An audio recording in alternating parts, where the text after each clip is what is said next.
Parliament ఎన్నికలపై BRS focus చేస్తోంది. అందులో భాగంగా నిన్న వర్కింగ్ ప్రెసిడెంట్ కేటీఆర్ పార్టీ నేతలతో సమావేశాన్ని ప్రారంభించారు. ఈవేళ కూడా ఆ సమావేశం కొనసాగనుంది. ఈ రోజులో కరీంనగర్ పార్లమెంటుపై సమీక్ష చేస్తారు. ఎంపీ ఎన్నికలపై ఆ జిల్లా నేతలతో సమాలోచనలు చేయనున్నారు. ఎన్నికల్లో గెలుపునకు అనుసరించాల్సిన వ్యవహారాలపై చర్చించనున్నారు. ఈ సమావేశాలు జనవరి 21 వరకు నిర్వహిస్తారు.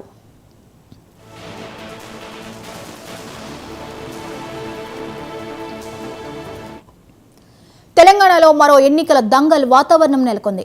రాబోయే పార్లమెంట్ ఎన్నికలకు కేడర్ను సిద్ధం చేస్తుంది బీఆర్ఎస్. అసెంబ్లీ ఎన్నికల్లో ఓటమిపై పోస్ట్ మార్టం చేసుకుంటోంది. ఓటమిపై రివ్యూ చేసుకుంటూనే పార్లమెంట్ ఎన్నికల సన్నద్ధతపై పార్టీ శ్రేణులతో చర్చిస్తున్నారు. భేటీలో ఓటమి కారణాలను అభిప్రాయాలుగా కేటీఆర్కి చెప్పారు నేతలు.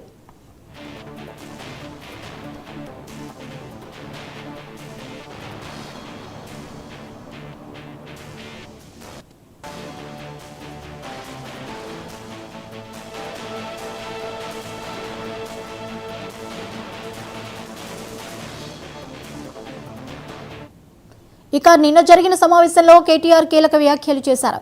ప్రజలకు ఏకైక ప్రతినిధి బీఆర్ఎస్ అని అన్నారు.